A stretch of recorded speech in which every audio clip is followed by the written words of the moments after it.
So we're ready to continue. Nina, just want to check with you to see if any questions are on the chat.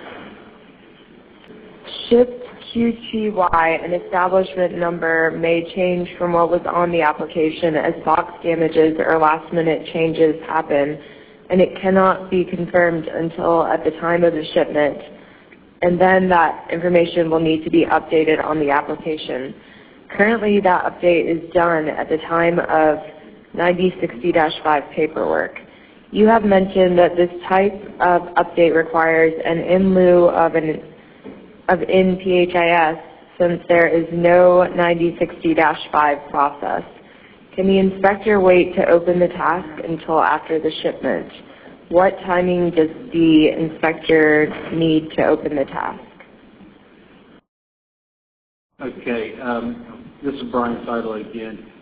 You know, as far as communicating with the inspector to open the task, there should be ongoing communication between the applicant and PHIS personnel to let them know whenever the shipment is ready for verification and certification.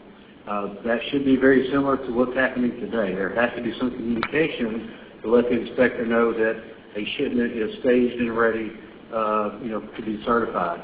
So we don't expect that to change.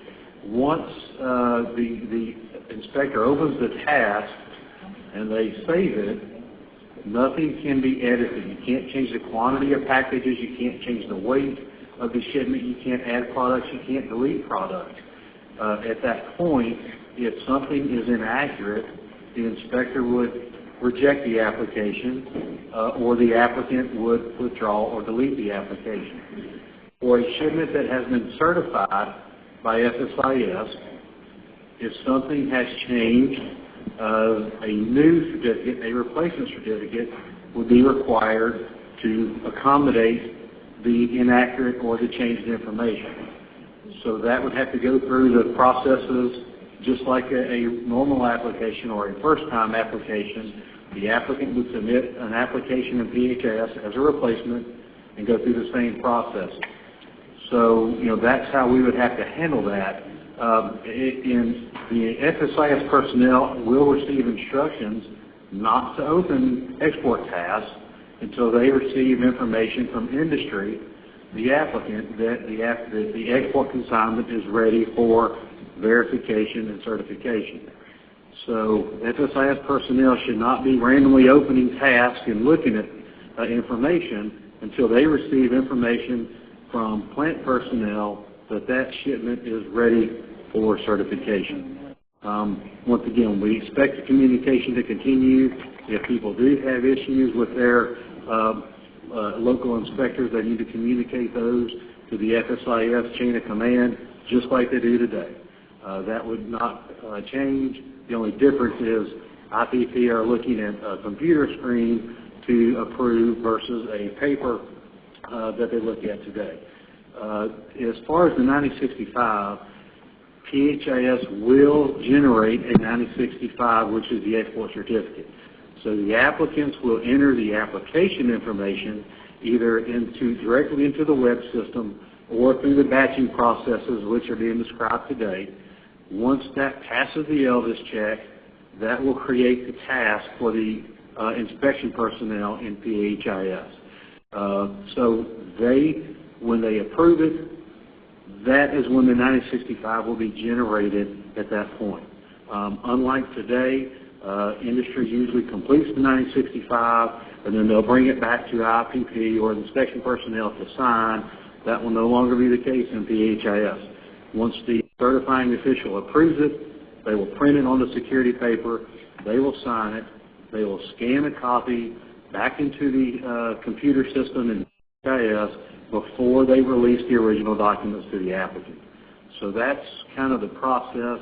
And once again, if something changes after certification, a replacement certificate must be requested, and that process would need to go from beginning to issue a replacement certificate. I just want to add, for official establishments where there's an inspector present or a PhD present, when they see that task come up on their task list, there's going to be communication, just like today, because they're not going to know what day you're going to want to export that. So there will be ongoing communication. For cold storage facilities or facilities with export service, normally those inspectors don't come every day. They come when the service is needed. So again, if they see that task show up on their task list, there's going to be communication on what day you want that inspector there for the service. So we don't see anything different with the communication that goes on today. It's just now it's an electronic process. And as Brian said, we still do have an application process. When you create and submit something, it is an application first until that PHB or inspector approves or certifies the load. Then it transfers into a certificate in PHIS. Thank you. Nina, anything else on the chat? That's all right now. Okay. Any other questions in the room? But from the question that was just asked, the example would be typically what we do right now, and it may change, but the inspector goes out and inspects the load. Okay, you have 1,350 cases to go on this truck. She looks at all, she says everything's great. She goes away because we share her with another plant. What if it all won't fit on the truck? So only 1,325 will fit because they fit a low cube opposed to a high cube.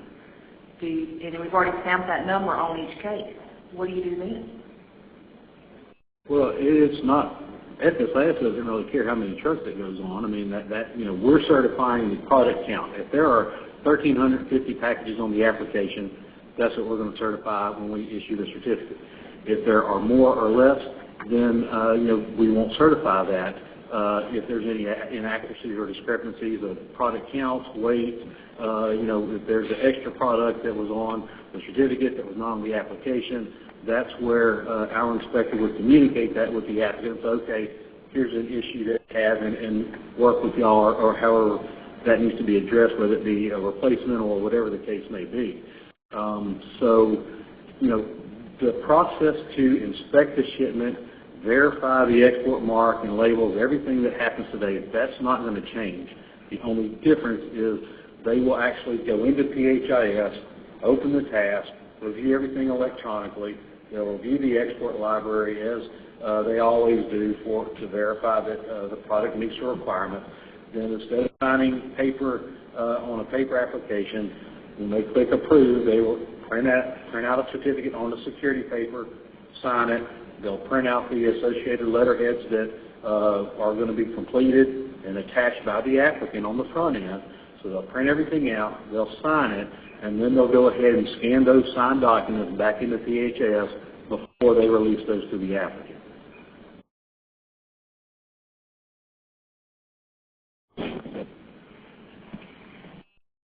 You have another question? No, that's all for now. Okay. We're going to move on to data files. The speaker is Matthew Burnett, the senior developer with Harmonia Holdings. Okay, we did just get a follow-up question. Okay, go ahead. There is a big difference between what we do and what the PHIS process will be. We will communicate with the inspector just like how we do now. However, we need application approved so that we have the stamp number assigned. However, we will still need to be able to update the information after the application is submitted without an extra charge.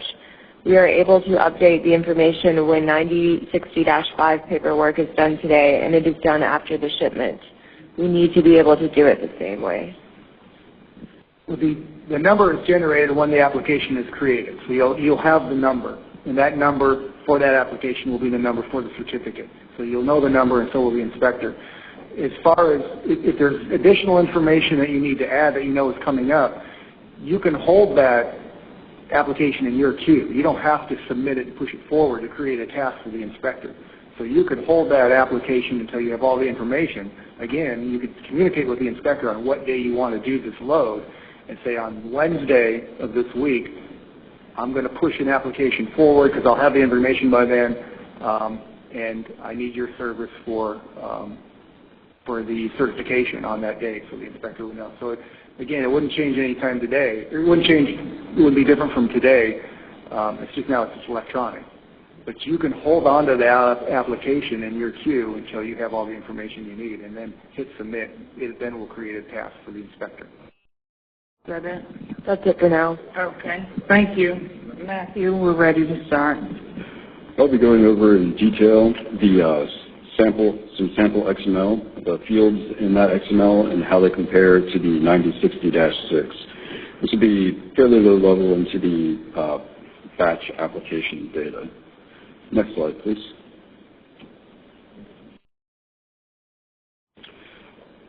All application data is sent into the batch export process via XML. Within these XML files, you have three different functions. You can create a brand new brand new application. You can update an existing application or cancel an existing application. Again, this is with regard to the constraint that once it's opened by in-plant personnel, you cannot update the existing application. Next slide, please. The basic rules for this is the XML must pass an XML schema definition validation, XSD validation. The XSD provides the basic framework for the XML application, how the data is expected to be formatted within the application itself. The XSD has been written to allow for partial applications. You can submit a basic application with a basic set of data. I'll be going over that briefly in a few slides, and come back later and send an update to fill out the rest of that application, or go in via PHIS and complete that application. We'll have several fields within the system that use a global unique identifier, or GUID. This is also referred to as just simply a unique identifier. I'll use the two interchangeably today. This will help identify some fields, and we'll see those as we delve into the fields themselves. And we will set up a web service for testing, which the industry can hit and test their files against.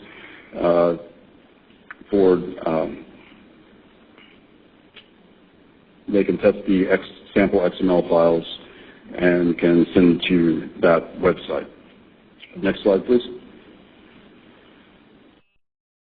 This is the first of 3 pages giving a somewhat basic XML application, as you might see when you open it up in Internet Explorer or a text document. You can see at the top, you specify access control. In this particular example, we give one individual read permissions. And to clarify, we will be going in deeper detail with what these fields are, so it's not necessary right now to pick up all of this information. You can also see a notification email is offered for the results of the processing to be sent back. Within there, we have the export application 9060. This is a new application being shown here. You can see the application UID. Again, I'll get into further information about that, the country of destination, and the list of attachments. Next slide, please. This continues the application and shows the consignor exporter information, name, address, and consignee importer information, same as the consignor exporter information, name and address. Also present are the export establishment number and the I-certify statement. Next slide, please. And this completes the application, specifying the shipment type, the unique identifier. We'll get into that further in a few slides. And this particular application lists one product. The information about the product is listed here, and this completes the application. So this is one application with 2 attachments and 1 product associated with it that will be submitted to PHIS. Next slide, please. As I mentioned, partial applications are allowed within the batch export system. The bare minimum required for an application to be accepted is within the access control block at the beginning, you must grant at least one permission. You can also deny permissions as well, but that's not required. At the application level, you must supply the application UID, which is a unique identifier created by the applicant to allow the identification of that application. When we get into the individual fields, I'll discuss the UIDs further. You must specify the country of destination, the country of final destination, the date of request, the consignor exporter name, the consignee importer name, the export establishment number, and the submit flag. It's recommended that if you're only submitting a partial application, you set the submit flag to false, but if it's set to true, it'll still process, it just won't fully be submitted into PHIS. It'll be present within PHIS and via the batch export system for update later. But you simply don't have the required data to fully submit this into PHIS for inspection. Also, you must at least specify one product with a product UID. Again, the product UID is similar to the application UID. That's an applicant assigned identifier to identify a specific product in this case. Next slide, please.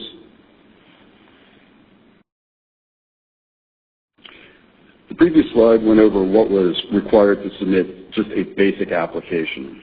To fully submit an application into PHIS and potentially have it pass ELVIS validation and be available for an inspector to open up, these fields must be present. All the fields I mentioned in the previous slide. In addition, at the consignee importer level, the address, city, and country must be specified. At the consignor exporter level, all of the same fields for the consignee importer are required, but you also need to supply the postal code and state. The I-certified statement is also required. We'll cover that in greater detail in a few slides. The shipment type, export mark, and at the product level, nearly all of the fields are required. The establishment number on product, frozen, shelf stable, the HACCP category, the maturity less than 30 months. This is required only for beef. The net weight of the lot, the number of packages in the lot, the product name, the species, and type of packages in the lot. And this information is required for full submission into PHIS for ELVIS validation. Now I'm going to compare the XML to the 9060-6 application itself and go into detail about the fields that you see on the 9060 and how they map to the XML. Next slide, please.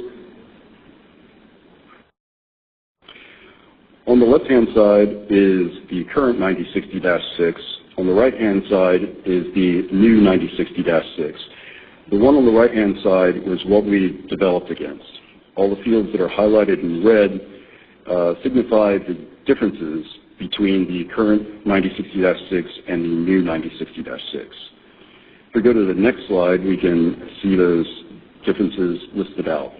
The new fields on the 9060-6 are Field 2, replacement application / reason for replacement, Field 4, shipment type, Field 7, country of final destination, Field 11, the export mark to be used and unique identifier, Field 13, HACCP category, Field 14, species, 15, maturity, less than 30 months, Field 16, frozen shelf stable, and Field 19, the type of packages in the lot.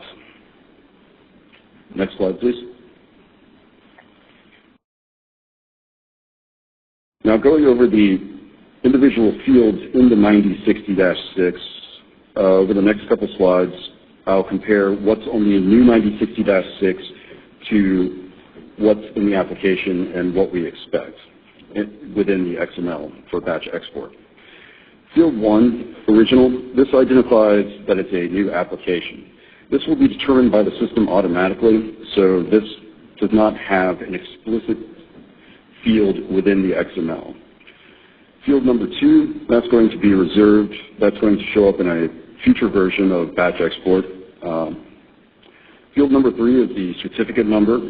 This is also referred to as the application number. As was mentioned earlier, the application number is generated by PHIS, and once it's accepted, that becomes the certificate number. This uniquely identifies the application. If this is provided for new files, this field will be simply ignored. And this is not a required field, but if it is sent in with the data, it's expected to be exactly 7 characters long. Field 4 represents shipment type. You'll see here the red asterisk. This indicates a new field on the new 9060-6 application. Shipment type is required for approval, but you do not have to add this for a partial application. This is an integer format. It's a selection. It's a selection field, and you can see the 6 accepted values here: commercial sale, personal consumption. So, for example, if you were going to send something in with a shipment type of samples, the shipment type value would simply be 5, and that would translate to samples in this scenario. The date of request. This is one of the fields that is required for even partial application and also required for final submission into PHIS. This is a simple date format field. The country of destination. This is the 3-digit country code where the export is immediately headed. This is another field that is required for even a partial submission. Field 7 is the country of final destination. This is similar to country of destination. Same format, same basic idea, but this is the 3-digit country code of where the shipment is ultimately headed.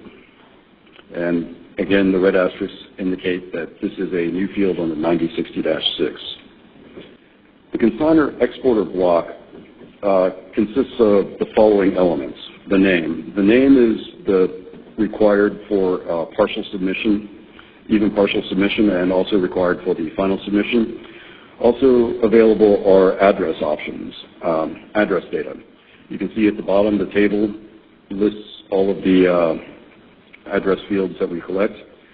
Address line 1 and 2, city, country. That's similar to the other countries with a 3-digit code.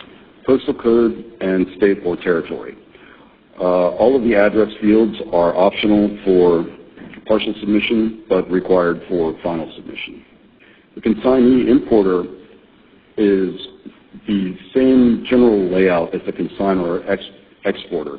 And you can see here it requires name and also has fields for address line 1, 2, city, country, postal code, and state or territory. The export establishment number is a required field for partial submission and final submission. This is the official establishment number of the exporting establishment. At the bottom, you can see the typical example format for a export establishment number. This is required. This does have a limit of up to 64 characters in length within our system, much greater than the actual example number here, but we wanted to leave a little room for possible future growth. The export mark to be used is a new field. This is required for final submission. This is another selection field. It has 2 possible values, either number 1, USDA export mark, or number 2, an applicant supplied unique identifier. If you select option number 2, unique identifier, then the unique identifier field is expected to be filled out. This has a maximum length of 50 characters. Again, this will be ignored if the USDA mark is chosen. This begins the product group of the new 9060 form. As I mentioned earlier, at least one product is required for submission for approval, and one product UID must be included to even just process the file itself. The description of the product, this breaks down into 2 tags. The one at the bottom is the product code. This is optional. The required field is product name listed at the top. Both of these will be combined to fill out field 12 on the 9060-6 description of products. The HACCP category, this is a new category for this 9060-6. This is required for final approval. It's a selection field with string values. You can see the values listed there, 03B, 03C, and so forth. And below that, a table of the individual HACCP categories, HACCP category codes, and what they translate to. Species, also a new field. This is another string selection field. Considerably more options. You can see them listed below. Maturity less than 30 months. This is a new field, and this is a Boolean. It accepts either a 0 or 1. The 0 implies no, false. 1 implies yes or true. Field 16 is a similar layout. It is a Boolean field, accepting either a 0 or a 1, with 0 representing that this product is not frozen shelf stable, or 1 representing that it is frozen shelf stable. The net weight of lot, this is required for approval. This is a decimal value. And the number of packages in lot, this is integer value. These are, again, at the product level itself. The type of packages in lot is a selection field, string selection field, with the following code values listed out here. And below that, you can see a table with how the codes translate into the type of packages in the lot.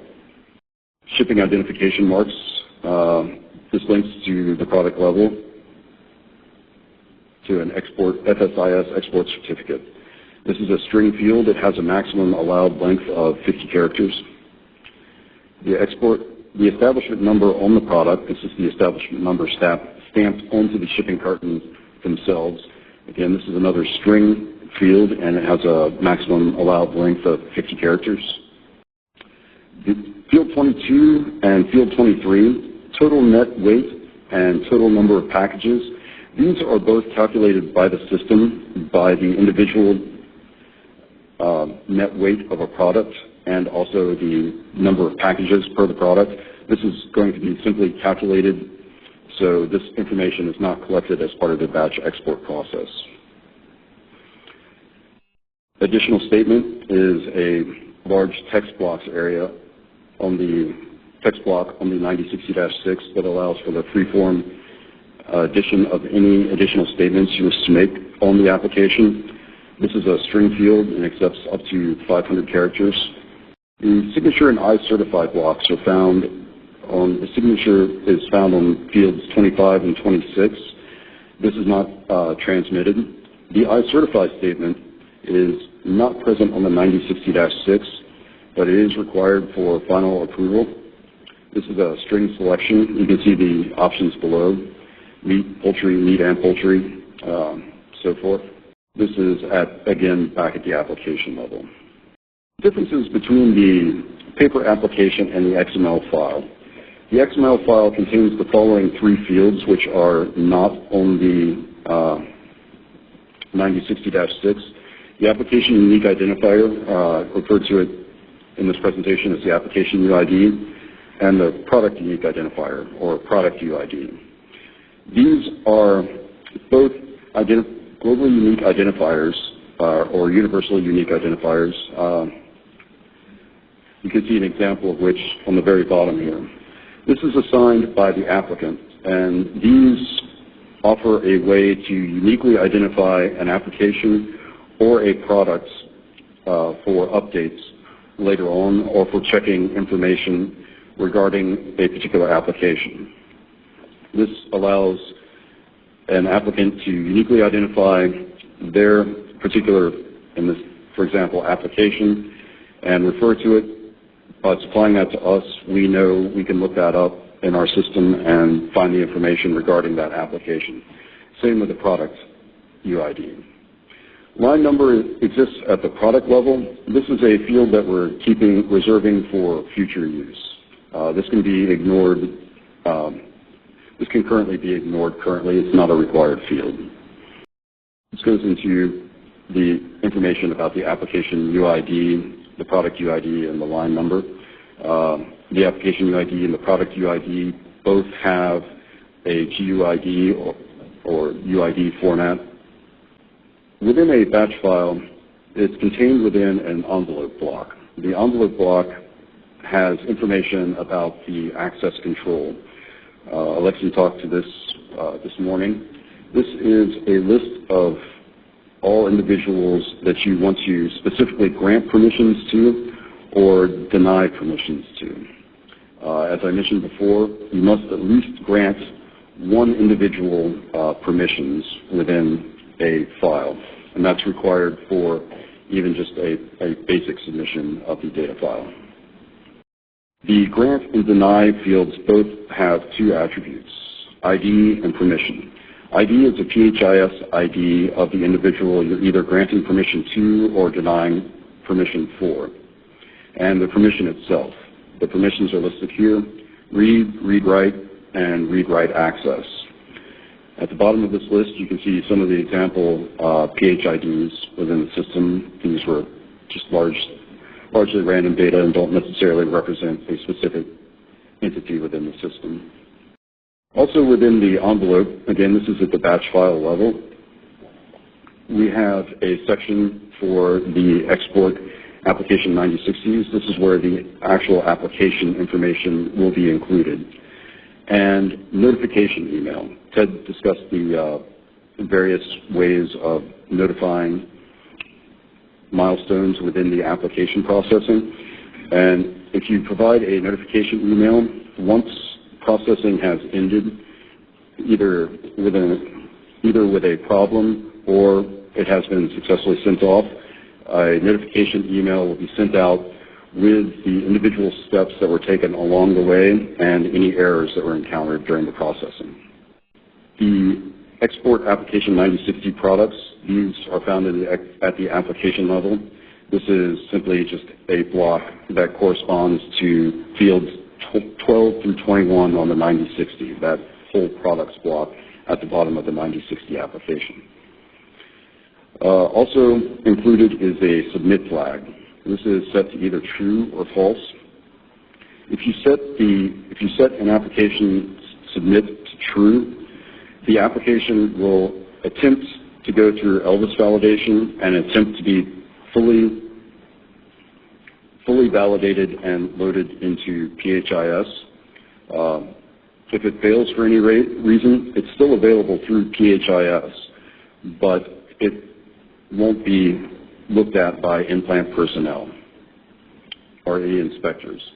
If this is set to false, the application simply will not be sent available for inspectors to look at. The assumption is if you send a application in with a submission flag to false, that you'll either send in an update file later on or enter into PHIS to manually update that file later. And you can submit your application in PHIS or via the batch export process by submitting this flag to true.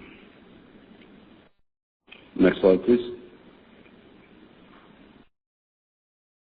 Attachments are permitted within the batch export system. They are currently all PDFs. Within the XML, you'll see an export application attachments block. You can have multiple attachments per XML file. Within there, we capture the description information. This is a string of 500 characters. This is purely informational. You don't have to supply this information. This may just help track closely named files. But you must provide the document name, and this corresponds to the file name of the application that you're submitting. Next slide, please. There are some 9060-6 fields that are not in the XML, and I've alluded to some of these currently. The certificate number is not included. As I mentioned, the total net weight and the total number of packages are both calculated fields. The applicant's signature, printed name and title, and date associated with the applicant's signature are not collected, and the certifying official's signature, title, printed name, and date are also not collected as part of the batch export XML. In light of some of the questions that have been asked, the industry is really interested in beta testing the system. And a cold storage or a place without an on-site inspector might be a great idea. So again, can I just do a little more clarification? What are they proposing to test?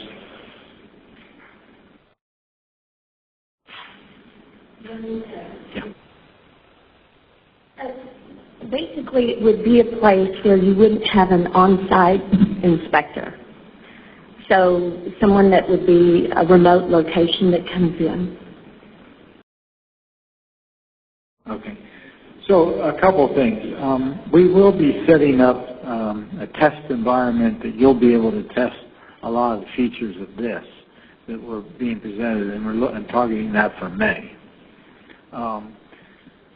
We're also, at this point, we are testing the actual process, start to finish, including using proxies right now, inspection personnel, whether at the district or different roles throughout the country, of being an applicant, sending a application in, having it go through the process, having it sent to an inspector, whether it be in plant or at a voluntary service location.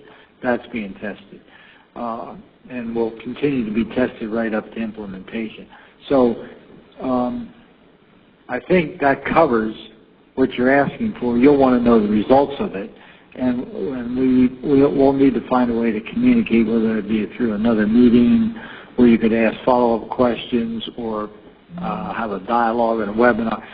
So I understand the request, and that is being, again, each piece of PHIS as it gets delivered, we have been testing start to finish.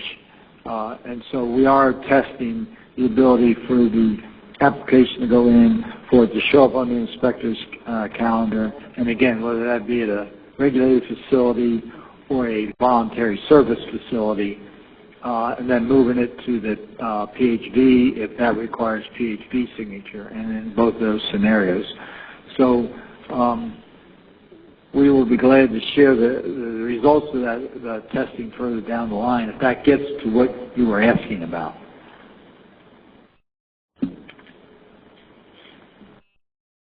I may just jump in and say I definitely agree that the testing is important, and I appreciate knowing that the agency is doing internal testing to verify and validate the system's operation, but I think having the industry, giving the industry the ability to do some live beta testing before, or I guess live may not be the right word, but to do some beta testing before the system goes live, so they have some of that opportunity to see how it works within their system, particularly when you look at the machine-to-machine.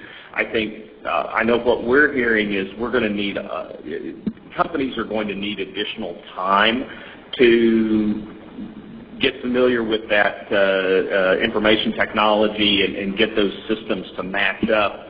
We're hearing the need for more time than the June 29th timeline that has been proposed. Maybe a number of months for some, particularly some of these bigger companies that we're talking to. They're really concerned that the timeline is going to be too tight to get all the technology matched up. And I think having an ability for the system to be tested by the industry members, in addition to the testing that you mentioned, would be an important feature. Excuse me, what company you with there? I'm sorry. So I'm with the Global Cold Chain Alliance, okay. So working with the cold storage facilities, but also we're working very closely with the folks at the U.S. Poultry and Egg Export, USMEF, North American Meat Institute. And these are common concerns that we're hearing as we're talking kind of with our industry members and our partners. So I really appreciate the comments. But I'm hearing two things, and so I just want to be very clear so that we can address everything. So I'm hearing you want to be able to test the ability to send a batch and have it received by the agency and generate an application. And the agency is very much wants to have that process set up and tested. The second piece being, though, once it's submitted, seeing that it goes to an inspector for research, that's the piece that we haven't really thought about. I'm not saying no, but we just need to get back to you on that one, because how do you do that with live data but not in a live environment? So we just have to think a little bit. But I understand you're really asking for two things. One, a testing platform, which we are going to have up by May, where you can send the information and then actually see that an application is generated. The next part is going through the process of recertification to the point where we print out the actual certificate, especially on the batch, how that gets broken down to individual.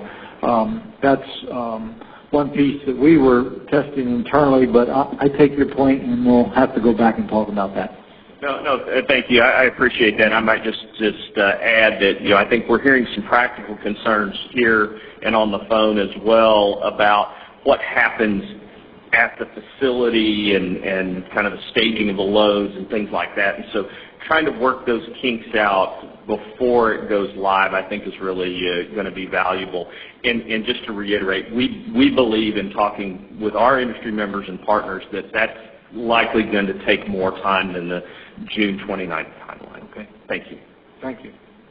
Thank you. Any more questions in the room or comments? Okay, Nina, we ready for the chat? Yeah. Okay. So the first question, kind of a follow-up from the previous questions. Please confirm when the certificate number is assigned.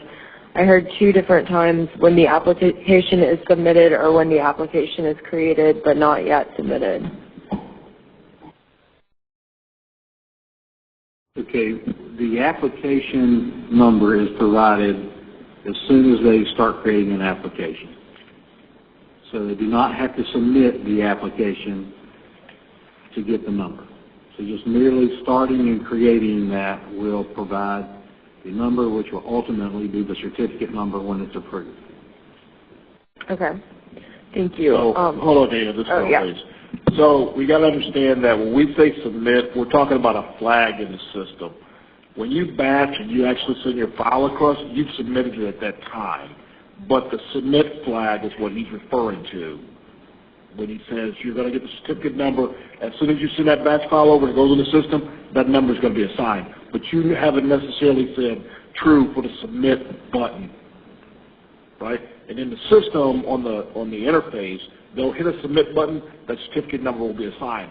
But you haven't submitted the application to an IPP to process yet. So there's some terminology there that everyone needs to understand on that submit piece. Thank you. The next question, why do we have to print, sign, and rescan? E-sign should reduce or eliminate all of this. Okay, the industry is not going to print, sign, and rescan anything, okay? This is for FSIS personnel.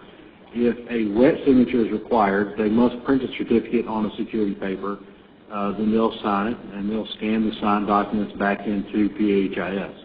If an electronic signature is required, they can apply the electronic signature. They will still print everything out on security paper and supplemental documents on regular paper. That way the original documents can be provided to the applicant, but there will not be anything for them to scan back into the system because it's electronic. They will simply save that to their computer, then upload the saved file back into PHIS. Just to be clear, the industry is not going to be scanning and signing anything on the back end. What industry will scan and upload on the front end with the application are any required supplemental documents such as letterhead certificates. Industry will be responsible to complete those just as they do today. Everything that they would complete normally today, they'll complete that then, and they will scan and attach that to the electronic application. And then FSIS personnel, when they approve the certificate and they print out their documents, the 9065 export certificate will print on security paper. The supplemental forms will print out on standard paper, just like they. Okay, thank you. Next question, what happens when we have multiple products?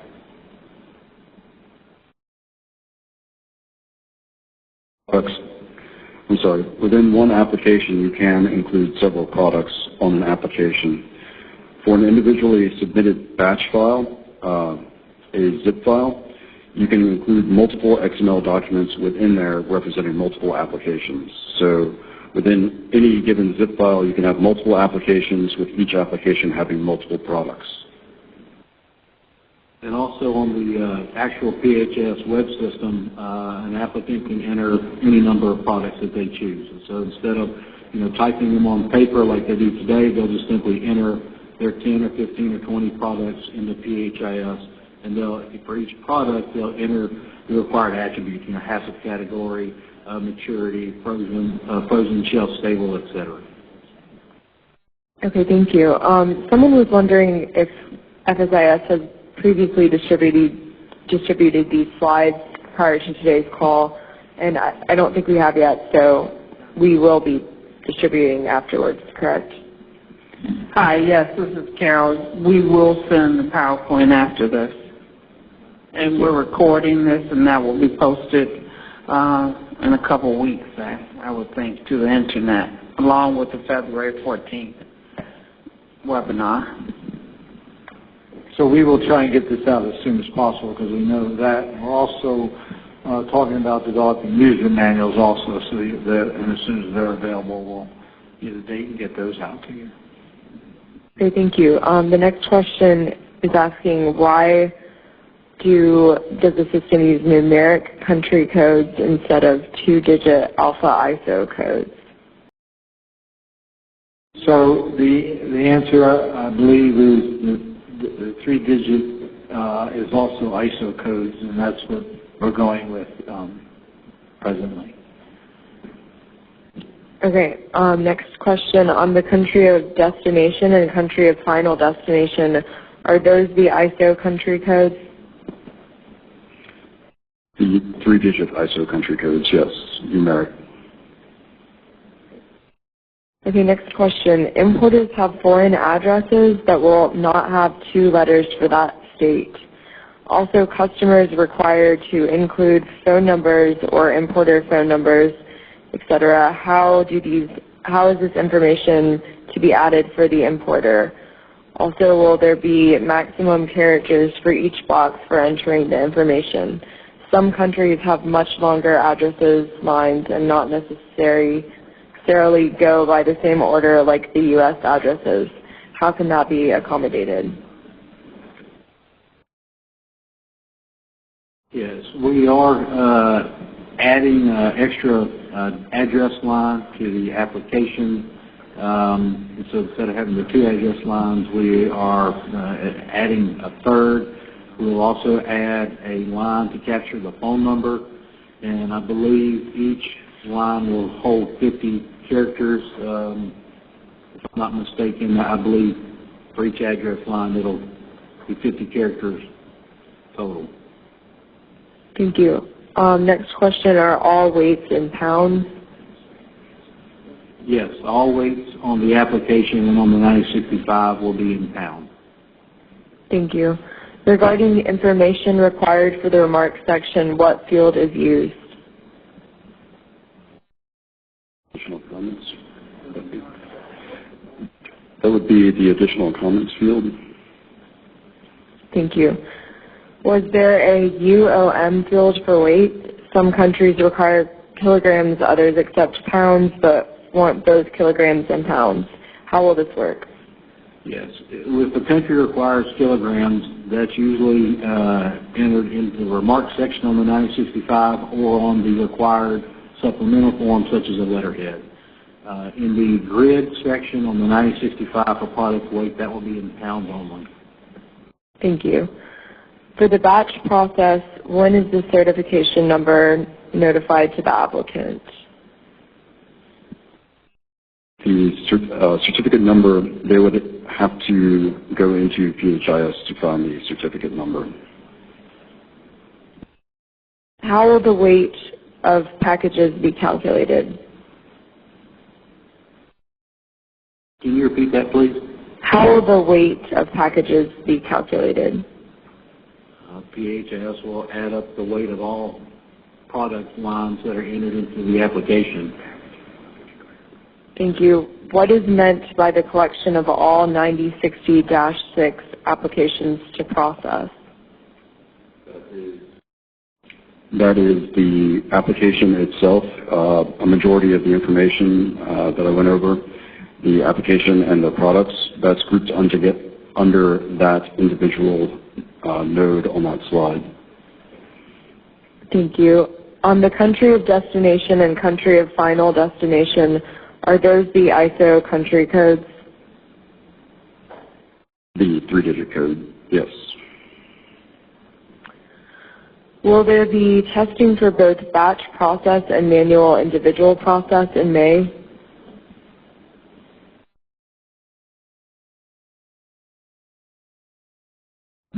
Presently, the testing is for the batching process in May. Okay, thank you. Will the applicant see the signed 9060-5 on PHIS?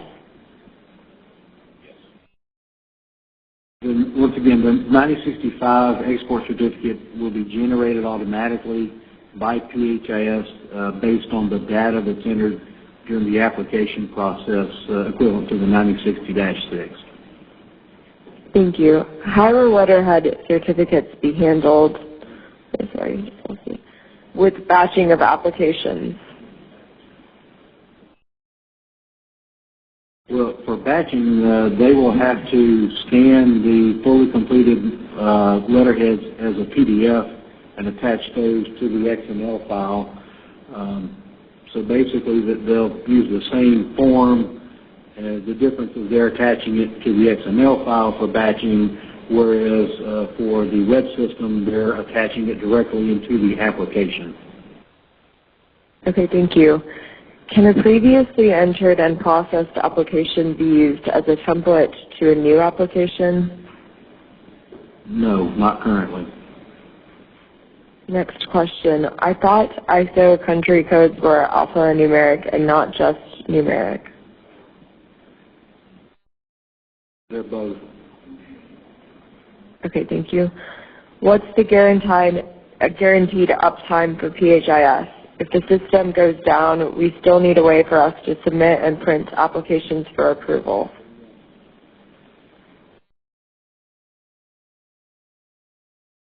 So that specific question we're going to answer a little later this afternoon. Ask it again if we don't answer it. The people that can answer that question aren't on the panel presently, but we will answer that question this afternoon. Okay. Next question. We have two more so far. Some countries require the February presentation. Some countries require weight in kilograms on 9060-5 for the marked weight section, not in the remarks. How should this be handled? Or how will this be handled?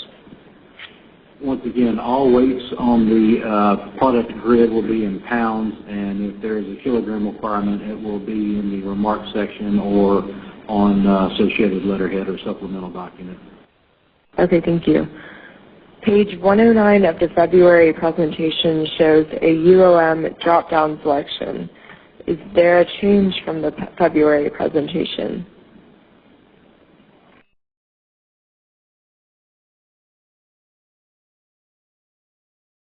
Will you repeat that, Nina? Yeah. Page 109 of the February presentation shows a UOM drop-down selection. Is there a change from the February presentation? No, I think the question is about the slide. Yeah. No, it's not a change there. Okay. I think this is following up from a previous question. If the ISO codes are both, then the XML is set to INT. I don't know what that means.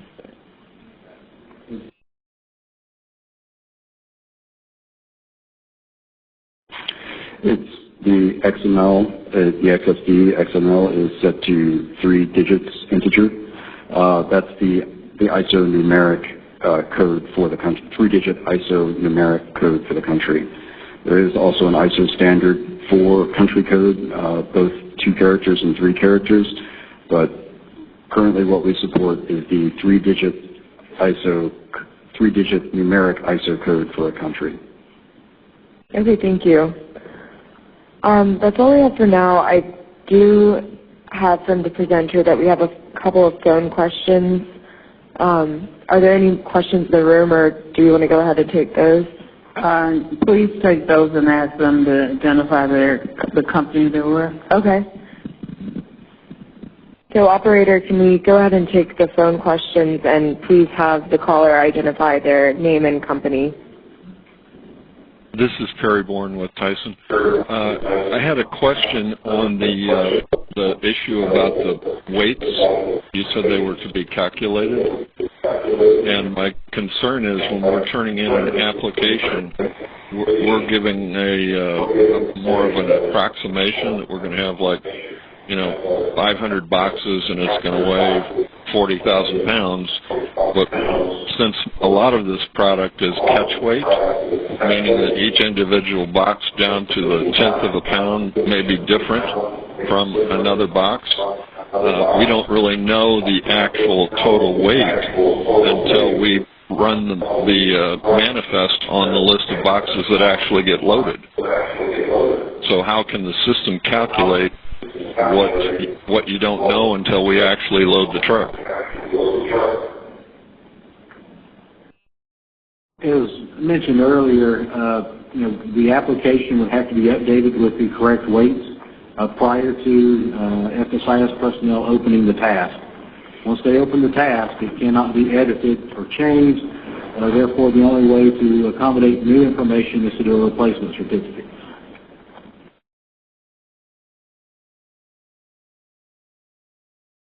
Okay, are there any more questions on the phone?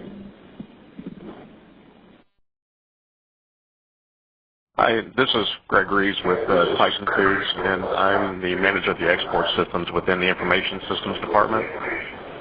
And I was wondering, based off one of the questions that was asked earlier, the timeline of this is kind of short for us to get our pieces done with this. Is there any chance that there might be talks of moving this out a couple of months? So this is Bill Smith. Yes, I mean, we need ideas from you, though, when we say a couple months, and I'd like to hear this from a lot of folks. Are we saying 3 months, 6 months, 9 months? Just an idea so that we can take that back and consider it. So if you have suggestions, we would appreciate hearing. Yes, I was thinking around maybe 8 months, around November. Thank you.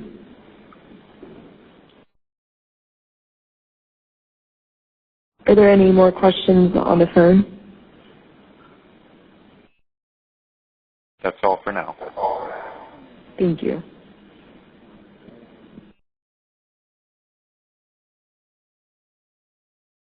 We don't have any more chat questions. So. Okay, any more questions in the room?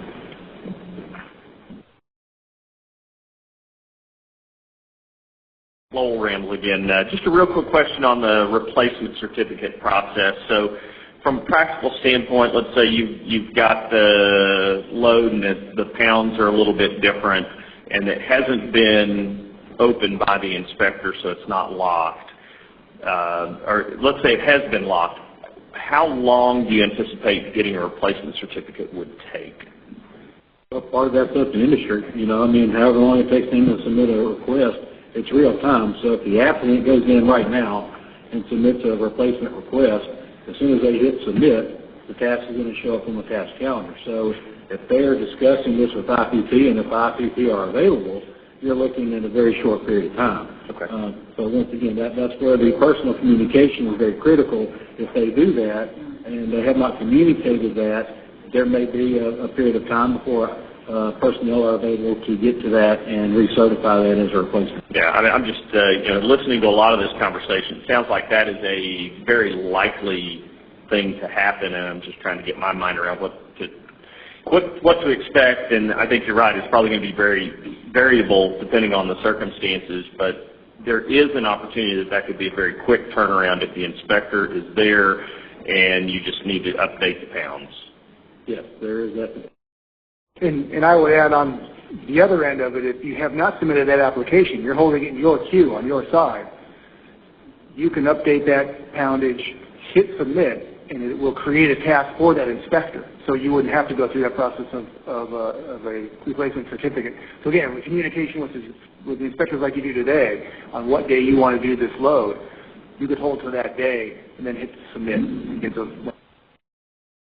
And that's one of the reasons why we're starting with a small group of countries. The 19 that we picked is less than 5% of the total export volume yearly, and that's to work to get experience working with these. And so that's one of the reasons we're starting with a small group, and then we'll expand.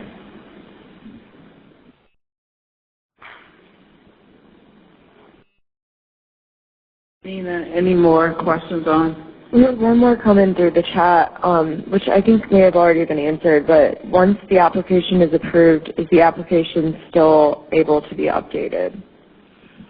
No, once the application is approved, it's a certified shipment at that point. No edits or changes can be made, and at that point, a replacement certificate would be required to make any sort of change, product or, boxes, weight, anything like that. So approving today is just like if that inspector or PhD signed that certificate. So once they sign certificate, then you come to them and say, okay, I need to make a change, then you got to redo the certificate. Same thing with PHIS. Once they get approved, that now have this approved certificate has been created. And following up to that, I think the person just wanted to clarify that the application must be approved before shipment, correct? Yes. Export certification should be in place and certified to FSS prior to product shipping. Okay, that's all we have for now. Okay, the last goal before lunch. Any other questions or, okay? Talk about the implant personnel will sign the document electronically. What if it has to go to a veterinarian for signature? Did they pass it on to a veterinarian? The system will pass it on automatically to the veterinarian. You'll create another task for that veterinarian. Okay, cool. Thank you. Yeah, the only difference to that is today what typically happens is the CSI may sign the application at the warehouse, then they have to track down the PHV, take everything over there and let them do that. In PHIS, once the CSI approves it in PHIS, then everything will electronically go to the designated PHV, which is controlled by the district office.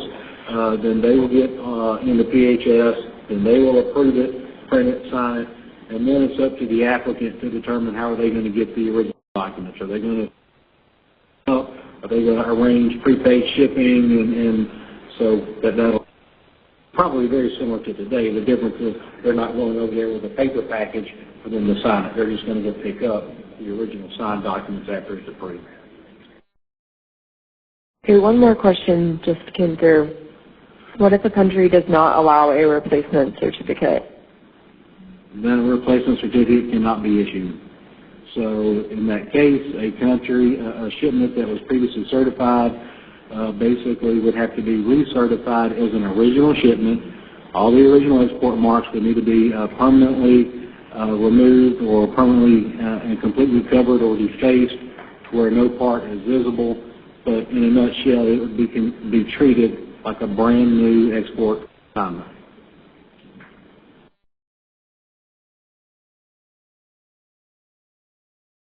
Okay, we're going to take a break for lunch and come back at 1, and we can, if you have any more questions, we can answer them and before we start the presentation. Thank you.